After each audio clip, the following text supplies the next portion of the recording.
Bonjour, voici une petite vidéo que je souhaite dédier à ces hommes qui sont dans ma vie, ces hommes proches de moi qui ont eu la force, la vulnérabilité, le courage de m'avouer de me partager que mon sujet pour le congrès virtuel EFT était certainement très beau mais qu'ils n'y comprenaient rien et que je ne l'avais pas assez expliqué. La résilience. La résilience. La résilience, c'est fleurir dans une terre aride ou après un hiver long et rigoureux. Autour de nous, il y a de nombreux résilients silencieux, comme celui qui a survécu à une grave maladie ou qui a repris sa vie en main après un traumatisme effroyable. Un être résilient, c'est quelqu'un qui ne s'est pas laissé abattre par les épreuves, mais qui est devenu plus fort grâce à elles.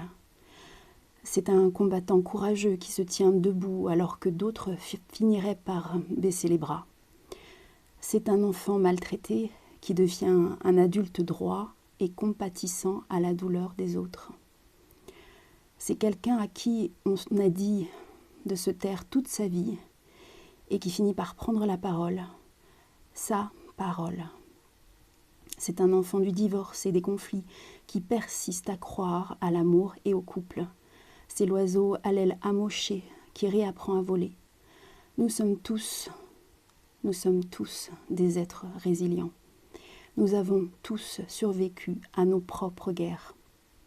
Souvenons-nous-en lorsque nous rencontrerons une autre épreuve.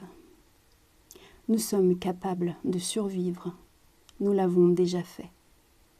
Ces mots magnifiques sur la résilience ne sont pas de moi. C'est la définition qu'en donne Boris Cyrulnik.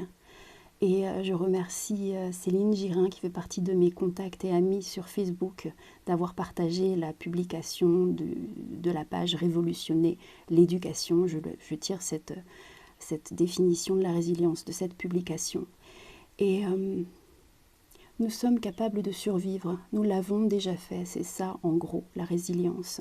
Et ce que je vous propose d'explorer avec moi sur le congrès virtuel EFT le 11 mai à 19 h lors de ma conférence, c'est de voir que cette force de survie, nous pouvons nous en servir comme base pour faire en sorte que les blessures que nous avons vécues, qui nous ont peut-être définies, en tout cas enfermées dans une identité qui nous a permis de continuer, de vivre des choses, de vivre de belles choses, nous pouvons nous en servir pour devenir encore plus beaux, encore plus grands, encore plus épanouis et surtout devenir qui nous sommes à partir du moment où nous les acceptons, nous nous apaisons avec elles et que nous pouvons en faire de merveilleux cadeaux que nous pouvons mettre au service d'un monde meilleur, peut-être à travers l'aide aux autres, peut-être à travers des créations.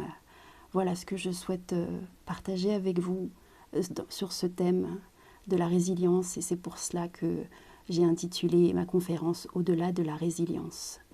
Voilà, donc merci à ces hommes encore une fois, mon homme, mon frère, mon beau-père qui ont su me dire que oui, ça a l'air très sympa ce que je vais partager mais j'y comprends pas grand-chose. Donc c'est important de pouvoir remettre les choses à plat et de comprendre que nous sommes tous concernés puisque nous avons tous à l'intérieur de nous des blessures, des traumas peut-être, qui peuvent nous servir pour devenir encore plus forts si on arrive à les regarder en face et à nous apaiser avec. Et voilà ce que j'avais envie de vous partager aujourd'hui. Je vous remercie pour votre écoute et j'espère vous retrouver le 11 mai à 19 h sur le congrès virtuel EFT. Une très belle journée à vous.